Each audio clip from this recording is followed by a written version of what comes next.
दोस्तों, न्यू दिल्ली का एक इलाका है जहाँ पर मंडी सस्ती है। ये मंडी सस्ती है मर्दों की, और खरीदार होती हैं वो औरतें, वो अय्याश और वो अमीर औरतें जो कि अपने मर्दों से, अपने पतियों से वो जिंदगी का वो सुख, वो शारीरिक सुख हासिल नहीं कर पाती हैं और तलाश में आती हैं उन बाकी जवान, उन मर्दों की तलाश में जो इसी बाजार में अपनी दुकानें लगाए हुए रात की 1 से 1:30 बजे के बीच इंतजार करते हैं उन औरतों का जो कि उनकी एक रात की ग्राहक होती है, उनकी एक रात की पत्नियां होती हैं। और बदले में इन मर्दों को, बदले में इन लड़कों को औरतें अपने घर ले जाकर, अपने होटल्स में ले जाकर उनके साथ वो जिंदगी के सारे सुख, वो सारे मजे ढूंढती हैं, वो सारी डे ड्रीमिंग को हकीकत में तब्दील करती हैं। जो उनके ख्वाब उन्होंने अपने सपनों में संजोए थे, अपने पतियों से संजोए थे, और वो अधूरी हसरतें उनकी उन बंद कमरों की उन गर्म बिस्तरों में पूरी होती हैं, और बदले में मिलता है ढेर सारा पैसा। और ये जो लड़के ये पैसा पाते हैं, इन्हें इस मार्केट में एक नाम से जाना जाता है जिसे चिहोलो कहते हैं। दोस्तों, मैं बात कर रहा हूँ 3 फरवरी 2018 की। ये वो दिन था जब न्यू दिल्ली की मार्केट, सरोजनी नगर मार्केट के पास में एक मंडी सजी हुई थी। 1 से 1:30 बजे के बीच के रात का वो वक्त था। गाड़ियों की सरसराती हुई तेज आवाज और तेज सनसनाती हुई गाड़ियां इस रात के सन्नाटे को चीर रही थी, और कुछ लड़के, कुछ जवान मर्द अपनी बारी का इंतजार कर रहे थे, अपनी ग्राहकों को खोज रहे थे। इतने में एक सफेद रंग की चमचमाती हुई BMW कार आकर रुकती है, और उस कार से एक महिला का हाथ सामने निकलता है। एक मर्द उसकी तरफ खींचा चला आता है और वो उस मर्द को देखकर मना कर देती है। इसके बाद वो महिला एक दूसरे लड़के की तरफ आकर्षित हो जाती है और उसके पास जाकर उसे अपने हाथ के इशारे से अपने पास बुलाती है। जब वो मर्द, वो लड़का उसके पास जाता है तो उसे पूछती है कि तुम एक रात क्या लेते हो। तो बोलता है कि मैं 2000 लेता हूँ मैडम, और एक रात के लिए पूरी सेटिस्फेक्शन की पूरी गारंटी है। इसके जवाब में वो महिला कहती है कि ठीक है, आ जाओ, और कहकर गाड़ी के शीशे खोलती है और दरवाजे से होता हुआ वो व्यक्ति, वो लड़का अंदर बैठता है और गाड़ी धड़धड़ाते हुए वहां से निकल जाती है। इसके बाद जो सिलसिला होता है और जो कहानी में twist and turns at the end of the story निकल कर सामने आते हैं, वो आपको भी हैरान और परेशान कर देंगे। तो इस वीडियो को अगर आपने क्लिक कर ही दिया है तो एंड तक बने रहिएगा। ये मेरा वादा है आपसे कि आप एंड जानकर हैरान और परेशान हो जाएंगे कि आखिर ऐसा भी कैसे हो सकता है। वेलकम टू द शो सच्ची घटना। दोस्तों, आज हम बात करेंगे न्यू दिल्ली के मार्केट की, जहां बस तरीके से सनसनीखेज वारदात घटती है, और इस घटना के बारे में आप भी सोचकर परेशान हो जाएंगे कि इस खूबसूरत से दिखने वाली दुनिया के पीछे का जो स्याह सच है, क्या वो हकीकत में लोगों को इस तरफ खींचता है, या फिर इस तरफ आने वाले उन लोगों को, युवाओं को एक ऐसी चपेट में लेता है, एक ऐसी गर्त में लेकर चला जाता है जिसकी ना ही कोई पहचान होती है, ना ही कोई भविष्य है, और ना ही कोई हकीकत है। दोस्तों, जब वो महिला उस लड़के को लेकर अपने रास्ते में जा रही होती है तो रास्ते में ही उससे पूछती है कि तुम लेते क्या हो। तो इसके जवाब में वो लड़का बताता है कि मैं 2000 रुपये तो जरूर लेता हूँ, लेकिन आपको सेटिस्फेक्शन की पूरी गारंटी मिलेगी। वो महिला उसे लेकर अपने बंगले में पहुंचती है। बंगले में दरवाजा खुलता है। अपने बेडरूम में जब वो लड़का इंतजार कर रहा होता है तो उधर से एक महिला जो कि खूबसूरत नाइटी पहने हुए 35 से 40 साल की उम्र की एक गदराए हुए बदन की औरत निकलकर सामने आती है। तो वो लड़का देखकर बेचैन हो जाता है। उसने अपनी जिंदगी में इतनी खूबसूरत औरत नहीं देखी। एक बांका जवान लड़का और 35 साल की खूबसूरत औरत। देखते ही वो उस लड़के के ऊपर टूट पड़ती है। और इस समय आप जो कुछ सोच रहे हैं वो सारा कुछ उस 5 स्टार स्वीट जैसे दिखने वाले बंगले की उस बेडरूम में होता है। और उसके बाद जब वो महिला पूरी तरीके से सेटिस्फाई हो जाती है, खुश हो जाती है, काम पूरा होने के बाद वो महिला अपने बेडरूम से बाहर निकलकर अपने ड्रॉअर की तरफ जाती है और वहां से 5000 रुपए लेकर आती है और वो उस लड़के के मुंह पर मारती है।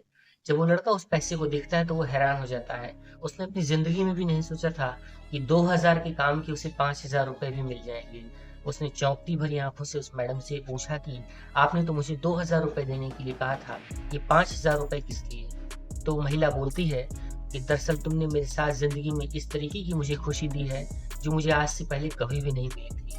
अब आज से तुम सिर्फ मेरे साथ ही काम करोगे, सिर्फ मुझे ही सर्विस दोगे, और मैं तुम्हें आज से 1 महीने के लिए फिक्स बुक करती हूँ। वो लड़का कुछ हिचकिचाने लगता है और वो सोचता है कि कहीं ये मैडम कुछ ऐसा वैसा तो ना करवा ले, लेकिन इसके जवाब में वो महिला बोलती है कि डरो और हिचको मत, 1 महीने के लिए मैं तुम्हें बुक कर रही हूँ, तुम्हें अपना नौकर नहीं बना रही, और अगर तुमने इस चीज को करने से इनकार किया तो मार्केट में तुम्हारे जैसे हजारों लड़के बेकार पड़े हुए हैं, मैं किसी को भी इससे भी कम पैसों में बुक कर सकती हूँ।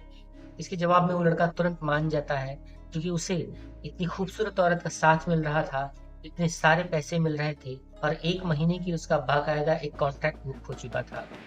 इसके बाद की जो कहानी होती है वो आपको भी परेशान कर देगी। दोस्तों, पेशी के तौर पर वो महिला उस लड़के को 3 लाख रुपए देती है और उससे उसका नाम पूछती है। तब पहली बार ये लड़का अपना नाम अर्जुन बताता है।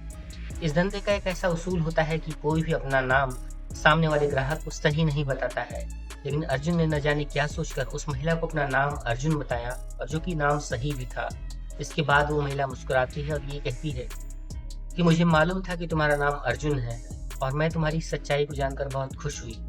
ये लो 1.5 लाख रुपए और अपना नंबर दो मुझे कि मैं अपने पास सेव रख सकूं, और मुझे जब भी जरूरत हो मैं जहां भी चाहूं तुम्हें जब भी जी चाहे बुला सकूं। इसके जवाब में वो लड़का अर्जुन अपना पर्सनल नंबर उस मैडम के पास दे देता है और वो मैडम उस नंबर को लेकर अपने पास सेव कर लेती है। इसके बाद वो अर्जुन उस पैसे को लेकर वहां से चला जाता है। अब आए दिन का यही सिलसिला हो चला था कि जब भी मैडम का दिल करता था वो उसे रात में बुलाया करती थी, अपनी महंगी शराब पार्टीज में इनवाइट किया करती थी और अपने सारे फ्रेंड्स के सामने उसे इंट्रोड्यूस करवाती थी, उसे महंगी गिफ्ट्स देती थी और वो एक तरीके से उसका एक ख्याल रखना शुरू कर चुकी थी। जिस्मानी संबंध और शारीरिक भूख के अलावा भी अब इनके बीच दूसरी भी बातें होने लगी थी, लेकिन कहानी कुछ और ही रूप लेने वाली थी। दोस्तों, एक रोज अर्जुन उन पैसों का इस्तेमाल करते हुए अपने दोस्तों को एक बड़ी पार्टी देता है। उनसे ये बताता है कि अब उसे 1 महीने तक कहीं भी जाने की जरूरत नहीं है, कहीं भी काम ढूंढने की जरूरत नहीं है, क्योंकि उसे एक ऐसी बड़ी पार्टी मिल गई है जो उसे 1 महीने तक का उसका पूरा खर्चा पहले ही दे चुकी है और वो उसके साथ बहुत ही अच्छे तरीके से पेश आती है। वो अपने दोस्तों को पार्टीज देता है, उसके दोस्त भी तंग रह जाते हैं। 4-5 सालों के काम करने के दरमियान उनकी जिंदगी में कभी ऐसा मौका नहीं मिला था कि जब कोई एक महिला पार्टी इस तरीके से एक बड़ा ऑफर देते हुए किसी एक शख्स को 1 महीने के लिए लगातार बुक कर ले। बहरहाल, जब रात के 11 बजते हैं तो एक बार फिर से अर्जुन उस महिला के पास जाता है। उस महिला का नाम था सीमा, और वो महिला उस अर्जुन को इनवाइट करने के बाद उससे बातचीत करती है।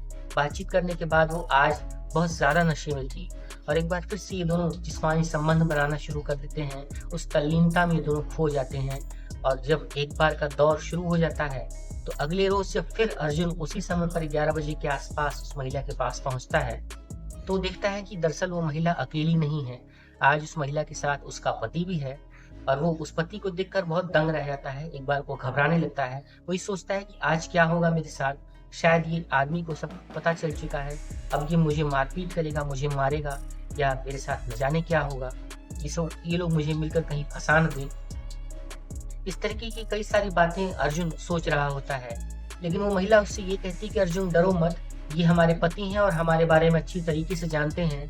आज तुम्हें इनके सामने ही मेरे साथ शारीरिक संबंध बनाने पड़ेंगे। दोस्तों, हाई क्वालिटी का ये जो कल्चर होता है बहुत ही गिरा हुआ और बहुत ही घटिया होता है, जहाँ पर एक मर्द के सामने उसी की औरत के साथ कोई दूसरा व्यक्ति शारीरिक संबंध बना रहा होता है और इस चीज की आपत्ति उस मर्द को नहीं होती है, उस व्यक्ति को नहीं होती है। वो व्यक्ति दारू पीना और शराब पीना शुरू कर देता है और इधर अर्जुन अपने काम में उस महिला के साथ लग जाता है। दोस्तों, अर्जुन शुरुआत में बहुत नर्वस हो जाता है, बहुत परेशान हो जाता है। वो सोच ही नहीं पा रहा था कि वो आखिर ऐसा करेगा कैसे, लेकिन फिर भी वो महिला उसे कंफर्टेबल फील कराना शुरू करती है और इधर वो व्यक्ति शराब का पैक पीते हुए अर्जुन और अपनी पत्नी को एक साथ हम बिस्तर होते हुए देख रहा होता है। बीच बीच में वो व्यक्ति भी थोड़ा सा उत्तेजित होने लगता है और वो अपने हाथ से ही अपना पानी छोड़ना शुरू कर देता है। बहरहाल, जब ये दौर खत्म हो जाता है तो अर्जुन अपने घर लौट जाता है और उसके बाद मोहन और उसकी पत्नी सीमा ये लोग उससे बातचीत करना शुरू कर देते हैं। कॉल पर जब बातचीत होती है तो अगले दिन उसे फिर से बुलाया जाता है और आज जब अर्जुन उस घर पर आने वाला था, उस बंगले में आने वाला था, तो उसे भी नहीं मालूम था कि आज उसके साथ होगा क्या। दोस्तों, इसके बाद जब अर्जुन वहां पर पहुंचता है और उसकी बीवी के साथ संबंध बना लेता है तो उसके बाद कंफर्टेबल फील करने के बाद ये लोग अर्जुन से ये कहते हैं कि अब हम लोग आज इस बंगले में संबंध बना चुके हैं, अब हम लोग यहाँ से बाहर किसी बिजनेस ट्रिप पर जा रहे हैं, बाहर घूमने के लिए जा रहे हैं, तो तुम भी हमारे साथ चलोगे और अब किसी बाहर की किसी कॉटेज में, किसी बाहर की किसी बड़े होटल में हम एक साथ फिजिकल होंगे और हमारी जो दौर है वो वहाँ पर चलेगा। ये लोग प्लान फिक्स करते हुए एक मनाली शहर की तरफ निकल पड़ते हैं। जब वहाँ पर लोग मनाली में एक कॉटेज में पहुँचते हैं तो वहाँ पर भी ये लोग वही सब कुछ कर रहे होते हैं। 6 से 7 दिन इसी तरीके से मौज मस्ती में घूमते फिरते मनाली की हसीन वादियों में घूम फिर कर जब ये लोग अपना दौर पूरा कर लेते हैं, तो ये लोग जब मनाली में स्टे कर रहे होते हैं तो देखते देखते इस बात को 1 से 1.5 महीना बीत जाता है। अब इधर जो अर्जुन के दोस्त थे वो लोग अर्जुन के नंबर पर लगातार ट्राई कर रहे थे, लेकिन अर्जुन का कोई कॉल लग ही नहीं रहा था। कभी नेटवर्क आउट ऑफ रीचेबल बताता था, तो कभी उसका फ़ोन व्यस्त बताता था। इस तरीके से अर्जुन का फ़ोन कई बार ट्राई करने के बाद भी जब नहीं लगता है, तो 18 से 19 दिन बीतने के बाद 3 फरवरी 2018 को सरोजिनी नगर मार्केट के एक पुलिस स्टेशन में एक एफआईआर दर्ज कराई जाती है। ये एफआईआर उसके ही दोस्तों ने दर्ज कराई थी और ये कहा कि उनका दोस्त अर्जुन है जो कि गुमशुदा है, उसकी कोई खोज खबर नहीं लग पा रही है। पुलिस ने भी अपनी तरफ से काफी प्रयास किया, लेकिन कोई रिपोर्ट पता नहीं चल पाती है। थक हार कर पुलिस उन्हीं दोस्तों से पूछताछ करना शुरू कर देती है और जांच का दायरा जब पुलिस को ये पता चलता है कि ये लोग जिगोलोज का काम करते थे और इस तरीके से इनका एक धंधा था जो कि अवैध है, जो कि इल्लीगल है, लेकिन फिर भी पुलिस उन दोस्तों के ही माध्यम से अर्जुन के बारे में जानकारी जुटाना शुरू करती है और उसके लास्ट कस्टमर के बारे में पूछती है। तब उसमें से एक दोस्त बताता है कि दरअसल हमारा जो दोस्त अर्जुन था वो एक महिला के साथ जा रहा था और 1 महीने के लिए उस महिला ने उसे बुक कर लिया था। उसने उसकी फोटोज भी दिखाई, जिसमें वो दिखता है कि ये महिला जो है वो काफी अमीर है और काफी रईस महिला है। दोस्तों इसके बाद पुलिस तत्काल अर्जुन की सीडीआर रिपोर्ट निकालती है, उसकी कॉल डिटेल्स निकाली जाती हैं, उसकी लास्ट लोकेशन ट्रेस की जाती है। बाकायदा टेक्निकल चीजों को जांच पड़ताल करने के बाद अर्जुन के पास पहुंचने का प्रयास किया जाता है, जिससे ये सिद्ध हो जाता है कि अर्जुन मनाली में था और अर्जुन के साथ वो महिला भी थी। इसके बाद आसपास की उन सीसीटीवी फुटेजेस को भी खंगाला जाता है जो सरोजिनी नगर मार्केट के आसपास लगाई गई थी। 3 फरवरी 2018 की एक सीसीटीवी फुटेज में अर्जुन बाकायदा एक BMW कार में बैठी महिला से बातचीत कर रहा होता है और अर्जुन के बात करने पर वो महिला बाहर निकलती है, उसे पैसे पकड़ाती है, तो उसमें उस महिला की भी फुटेज रिकॉर्ड हो जाती है। उस गाड़ी के नंबर से और उस महिला की फोटो से उस महिला की पहचान कर ली जाती है और पुलिस तत्काल वहां पर पहुंचती है और महिला से बातचीत करने का प्रयास करने लगती है। महिला ये स्वीकार तो करती है कि उसकी अर्जुन से बहुत अच्छी दोस्ती थी, लेकिन साथ ही साथ वो बहुत गमजदा थी, बहुत उदास थी। पुलिस इस मामले में बहुत परेशान होती है और उसके बारे में आगे जानकारी जुटाने के संबंध में सोच ही रही होती है, लेकिन उसकी नजर एक फोटो पर पड़ती है, लेकिन उस फोटो पर फूल माला चढ़ी हुई थी।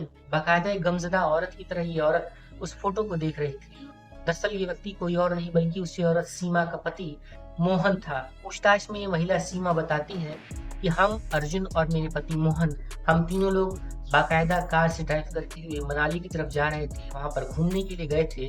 लेकिन हुआ यूं कि वहां पर एक कार अनियंत्रित रूप से टकरा गई और पेड़ से टकराने के बाद वो कार खाई में गिर गई, जिसमें मेरे पति मोहन की बहुत ही दर्दनाक मौत हो गई थी।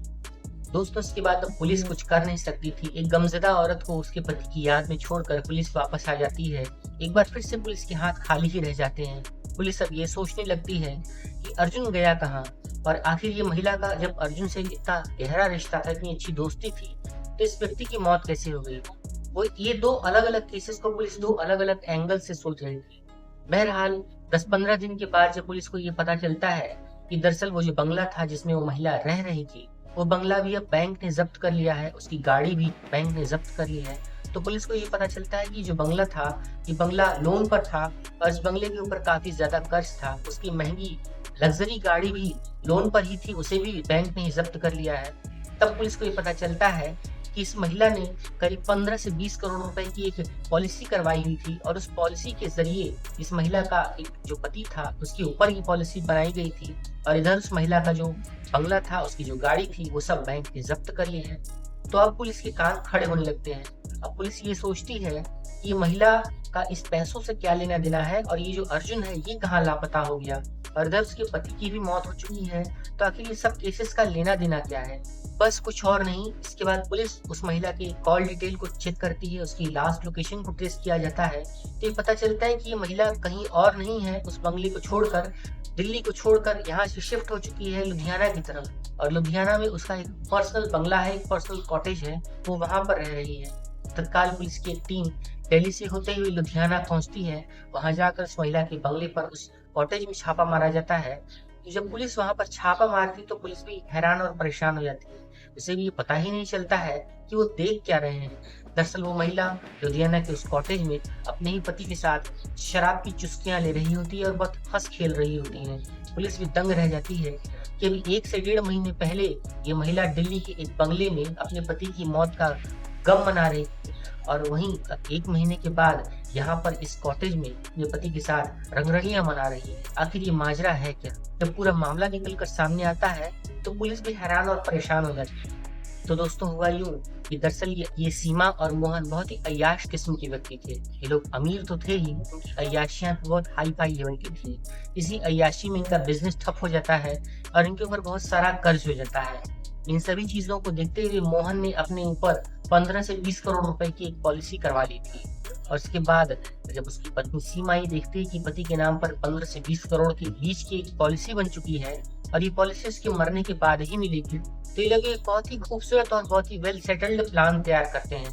इन लोगों ने एक बहुत खूबसूरत प्लान बनाते हुए एक पास ही के एक सरोजनी नगर मार्केट में जाकर एक लड़के को हायर किया और ये लड़का कोई और नहीं बल्कि अर्जुन था।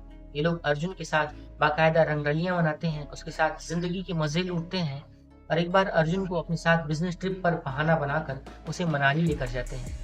जब मनाली में लोग उसे लेकर के जाते हैं तो वहां पर भी लोग घूमते हैं फिरते हैं और उस होटल में भी, उस बंगले में भी इन लोगों ने जहाँ पर बुकिंग की थी वहां पर भी अपना नाम और अपने पति के नाम से बुक करवाया था।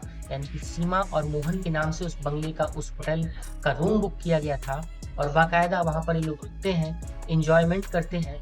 और जब एक बार अर्जुन, सीमा और उसका पति मोहन ये तीनों लोग घूमने के लिए जा रहे होते हैं तो ये लोग बाकायदा एक वेल प्लान साजिश के तहत अर्जुन के पास उस सारे पेपर्स, वो सारे डॉक्यूमेंट्स और सारी पहचान की चीजें जो कि मोहन की थी उसे अर्जुन के पास रख दिया और उस गाड़ी को धक्का दे दिया और इसके बाद अर्जुन की मौत उसी गाड़ी के साथ उस खाई में गिरकर मौत हो जाती है। और शव के पास पहुंचकर मोहन और सीमा ने बाकायदा तस्दीक की कि इसकी मौत हो चुकी है और वहां पर अपने पेपर्स रख दिए और इस बात को बाकायदा प्रूफ पाने के लिए ये लोग वहां से वापस आते हैं और सीमा इस पूरे पॉलिसी को क्लेम करने के लिए वहां पर जाती है, अपने पति की फोटोज दिखाती है, FIR दिखाती है और बाकायदे सिद्ध कर देती है कि उसके पति की मौत हो चुकी है और ये सारी जो चीजें हैं वो उसके पति की। इसके बाद ये लोग पूरी पॉलिसी की रकम को हथिया लेते हैं और लेकर के आ जाते हैं। इन्हें इस बात का पूरा यकीन था कि अर्जुन जैसा लड़का जो कि जिगोलो का काम करता है उसकी ना कोई भविष्य है, ना ही कोई पहचान है और वो अगर वो कहीं चला भी जाता है या उसके साथ कुछ हो भी जाता है तो इतनी बड़ी मार्केट में कौन किसे पूछता है, कौन किसे जानता है और हम एक कस्टमर के तौर पर मिले हैं, हमारे बारे में कभी कोई शक भी नहीं करेगा। इस तरीके से ये लोग इस पूरी साजिश को अंजाम देते हैं और उस रकम को हथिया लेते हैं और इधर अर्जुन की जान चली जाती है।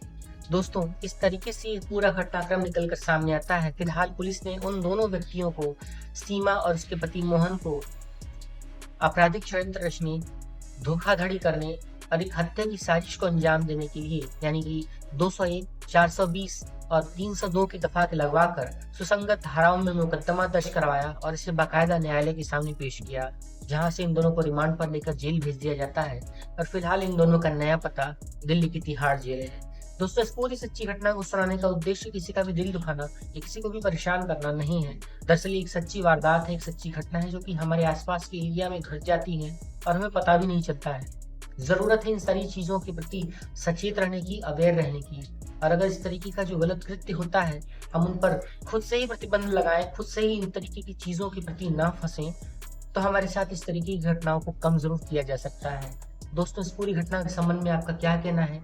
कमेंट करके अपनी राय, अपने विचार हमें जरूर बताएं और अगर आप सच्ची घटना चैनल पर नए हैं तो इस वीडियो को एक लाइक कर दीजिए, चैनल पर नए हैं तो सब्सक्राइब कर दीजिए, वीडियो को ज़्यादा से ज़्यादा शेयर कीजिए और कमेंट बॉक्स में अपना नाम और अपने शहर का नाम ज़रूर लिखिए।